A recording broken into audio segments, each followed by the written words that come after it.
सद्दसार, भो श्री और सद्दसार गाली।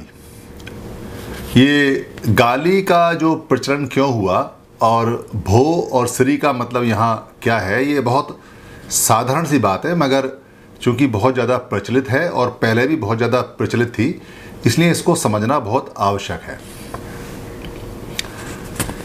पुराने समय में, पाली के समय में, बुद्ध के समय में, बुद्ध से पहले के समय में एक बहुत प्रचलित शब्द था भो। भय और ओ की मात्रा भो। भो जो शब्द था वो ठीक आज का ऐसा शब्द था जैसे हम किसी को बोलते हैं ओ भाई ओ, या ए बहन ए, या कहते हैं कि ओ माय डियर, यानी कि ओ मेरे प्रिय। ओ माय डियर, ओ और ए, ये शब्द बहुत ज़्यादा आज की डेट में है। ये भो से शब्द बने हुए हैं, यानी भो का ही रूपांतरण है। इनका अर्थ दोनों का सेम है, शब्द दोनों के अलग अलग हैं।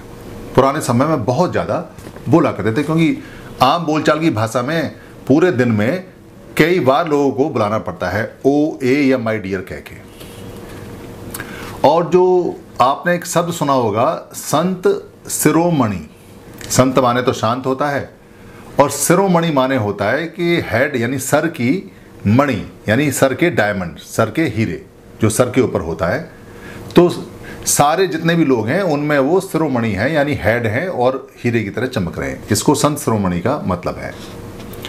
यहाँ जो सिरो है इसका मतलब है सिर से बोलते हैं, हेड से, और इसी से बना हुआ है श्री। क्योंकि आपने देखा होगा कि पंजाब के अंदर भी वेठन बोलते हैं, वेठन। वेठन का मतलब है लपेटना, और सिरो वेठन का मतलब है पगड़ी। पुराने समय में जो कपड़ा सर पे लपेटा जाता था उसको सिरो वेठन बोलते थे।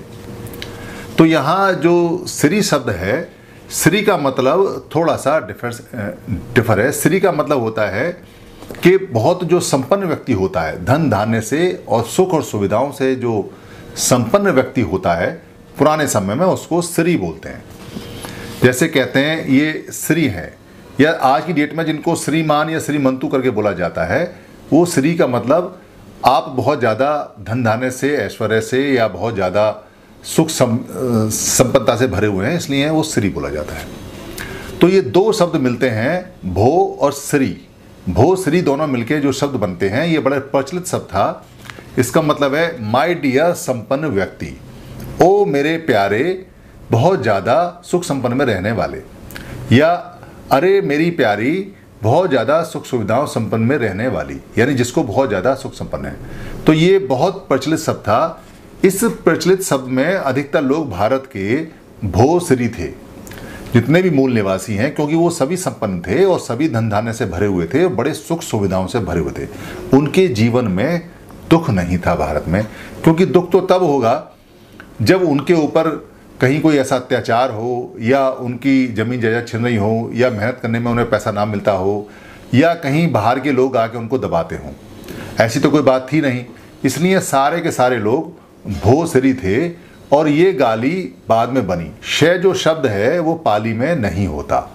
शय जो श्री वाला है, इसमें शय लगा दिया और इसको गाली बना दिया। मगर यहाँ सवाल ये उठता है कि गाली का शब्द क्या पाली भाषा में है? पाली भाषा में गाली नाम का कोई शब्द नहीं है। गाली बेसिकली, जहाँ तक अंदाजा है, जो मैंने विद्वानों को सुना है और पता चला है, कि गाली शब्द पाली से बाहर का, बाद का बनाया हुआ शब्द है। क्योंकि यहाँ भारत में बुद्ध के समय या बुद्ध के पहले से समय में कोई किसी को गाली देता ही नहीं था। ना तो यहाँ खाने की कमी थी, ना यहाँ झगड़े होते थे।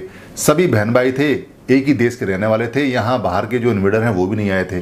तो जब बाहर के लोग यहाँ थे ही नहीं, तो यहाँ कोई गाली का मतलब भी नहीं, तो वो शब्द भी नहीं था। कोई जानता भी नहीं था कि गाली क्या होती है। बुद्ध एक शब्द हमेशा इस्तेमाल करते थे उसके लिए जो मेहनत नहीं करता था, जो निकम्मा होता था। वो कहते थे, या तो निकम्मा बोलते थे, और या कहते थे मोघ पुरुष, यानी मोघ पुरुष।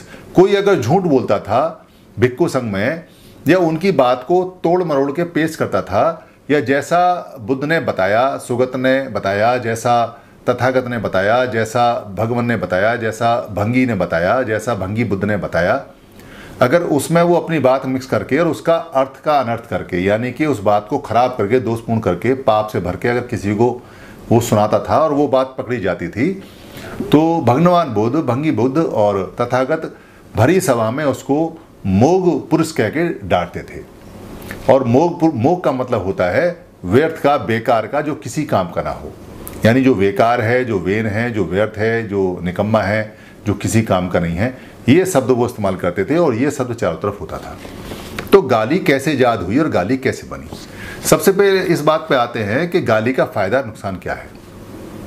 गाली का फायदा ये है कि गाली देने वाला व्यक्ति आपके अच्छे खासे शब्दों को निकम्मा करके आपके सामने पेश करता है और वो बार बार रिपीट करेगा ताकि आपके मन और मस्तिष्क में, दिमाग में वो शब्द खराब हो जाए जो आपका बहुत शब्द उजला हुआ है। जैसे किसी को हम चढ़ाते हैं, कहते हैं अरे ये तो बड़ा मोटा है। अब मोटा होना अच्छी बात हो सकती है, मोटा होना सेहत वाली बात हो सकती है, मगर अगर आपको लगातार मोटा मोटा मोटा मोटा मोटा कहा जाए तो आपको मोटे शब्द से चिढ़ हो जाती है और वो शब्द आपके दिमाग में आ जाता है और आप खाना छोड़ देते हैं पतले होने के लिए और बहुत सारी बीमारियों की लपेट में आ जाते हैं, क्योंकि विटामिन की और न्यूट्रिशन की कमी होगी अचानक, तो फिर लेने के देने पड़ सकते हैं। तो मोटा शब्द गाली बन गया।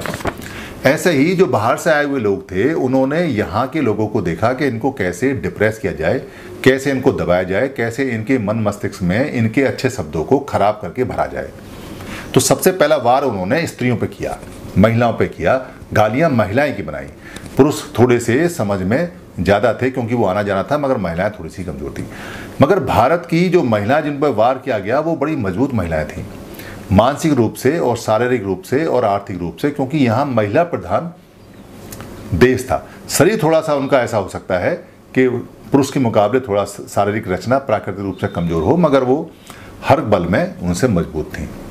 तो उन महिलाओं को तोड़ने के लिए, उनको दबाने के लिए उनके नाम की गालियाँ बनाई गई। यानी कि दो पुरुष भी अगर आपस में बात कर रहे हैं तो उसकी पत्नी को, उसकी बेटी को, उसकी पोती को, उसकी नाती को, उसकी बहन को वो गाली के रूप में इस्तेमाल कर रहा है। और उसकी जो फीमेल है, जो कुल माता है, जो घर की मुखिया है, क्योंकि भारत में तो मुखिया महिला ही नहीं है, उनको दबाया गया। तो सारी गालियाँ लगभग महिलाओं के ऊपर बनाई गई पहली बार, क्योंकि महिलाएं अत्यंत प्यारी होती थी अपने परिवार के पुरुष के लिए, और जो पुरुष उसके बेटा है या बेटी है या जो उसका भाई भतीजा है, जो भी है। दूसरा, गाली का जो चलन बनाया गया वो इस तरह से बनाया गया कि गाली देने वाला गाली जिसको देता है उससे कुछ ना कुछ लेके जाता है मनोबल रूप में। यानी कि अगर मैंने एक गाली किसी को दी तो गाली मैंने दी, मेरा मनोबल बढ़ जाएगा और सामने वाले का मनोबल टूट जाएगा। तो गाली मनोबल तोड़ने का एक साधन बनाया गया, एक इक्विपमेंट, एक अस्त्र और एक शस्त्र बनाया गया, जिसका इस्तेमाल आज भी धड़ल्ले से होता है। गाली आजकल इतनी ज़्यादा प्रचलित क्यों है? क्योंकि गाली जो चलती है वो मन से और मानसिक विकार से चलती है। अगर आप बहुत ज़्यादा करप्ट हैं, बहुत ज़्यादा दुखी हैं, बहुत ज़्यादा परेशान हैं और आपको ऐसी हालत में पहुंचा दिया गया है कि जहां आपकी सोचने समझने की शक्ति खत्म हो जाती है, तब आपको एक इरिटेशन पैदा होती है, एक शरीर के अंदर व्यग्रता एक पैदा होती है और उस व्यग्रता को निकालने के लिए आप अनाप शनाप अपशब्द बोलते हैं। और जब बोलते हैं तो आपको ऐसा लगता है कि अब आपको थोड़ा सा ठंडक पड़ गई, क्योंकि सामने वाले का आप कुछ नहीं बिगाड़ पाए तो कुछ गाली देके मन शांत हो गया।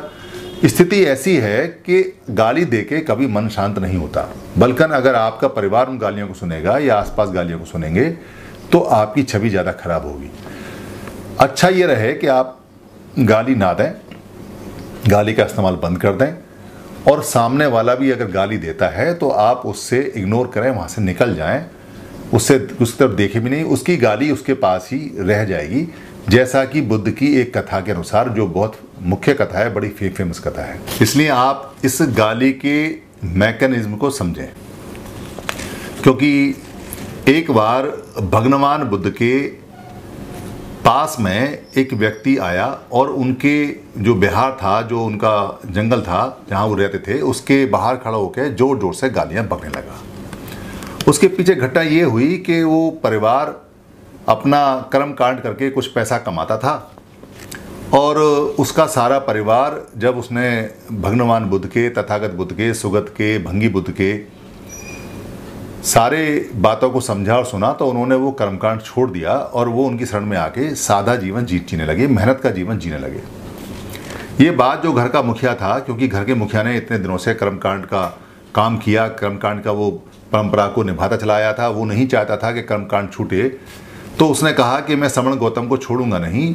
इस रूप में वो आके वहाँ गालियाँ बकने लगा और पूरे जो भी आघात के प्रयास थे वो करने लगा। जब वो गाली देता देता थक गया तो भगवान बुद्ध ने उसको बड़े विनम्र शब्दों में कहा कि जैसे कोई व्यक्ति जब किसी के घर जाता है और कोई उपहार में कुछ खाना या कुछ चावल या कुछ शहद या कुछ लेके जाता है और वो जो मेजबान व्यक्ति है अगर वो उस उपहार को लेने से मना कर दे तो उस उपहार को वो जो व्यक्ति है, जो मेहमान आया हुआ है, वो अपने साथ लेके जाता है। वैसे ही मैंने आपके द्वारा दी हुई ये जो गाली हैं इनको ग्रहण नहीं किया। तो वो व्यक्ति समझ गया कि अब तो ये मुझे साथ ले जानी पड़ेंगी, यानी उसकी दी हुई गाली उसी के पास रह गई। उसको बहुत शर्म आई, लज्जा आई और वो भगवान बुद्ध की शरण में चला गया। उसको ये समझ में आ गई कि मेरा परिवार ठीक ही भगवान बुद्ध की शरण में आया है, ये सम्यक सम बोधि हैं, सम्यक सम बुद्ध हैं और इन्होंने उनका कल्याण किया है, मेरा कल्याण भी अब होगा। ऐसा सोच के वो गया। तो गाली का मैकेनिज्म भगवान बुद्ध ने बहुत सिंपल सा बताया है।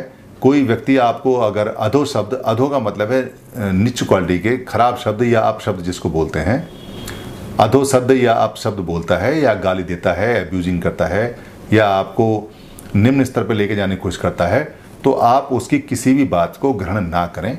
उसकी गाली उसके साथ चली जाएंगी, आपके पास वो गालियाँ नहीं आएंगी। आप उस पर रिएक्ट ना करें, ना उस पर गुस्सा हो, ना अपना ब्लड प्रेशर बढ़ाएं, ना उसकी तरफ देखें, ना उससे बातचीत करें। वहाँ से हट जाएं, वहाँ से निकल जाएं और वो व्यक्ति अपने आप ही लज्जित होकर निकल जाएगा। या सब गुस्सा उसके पास रहेगा, ब्लड प्रेशर उसका बढ़ेगा, या हार्ट फेल उसका होगा, या ब्रेन हेमरेज उसका होगा, आपका कुछ नहीं होगा। अगर आपने वो गालियाँ ग्रहण कर ली और उनके बदले में आपने कुछ गालियाँ और दे दी, फिर तो गालियों का एक युद्ध होना शुरू हो जाएगा और दोनों का ही नुकसान होना निश्चित है। फिर आप नहीं बच सकते। ये गाली का फिनोमिना है, इसलिए गाली बनाई गई है ताकि आप मानसिक गुलामी में पड़े रहें। धन्यवाद।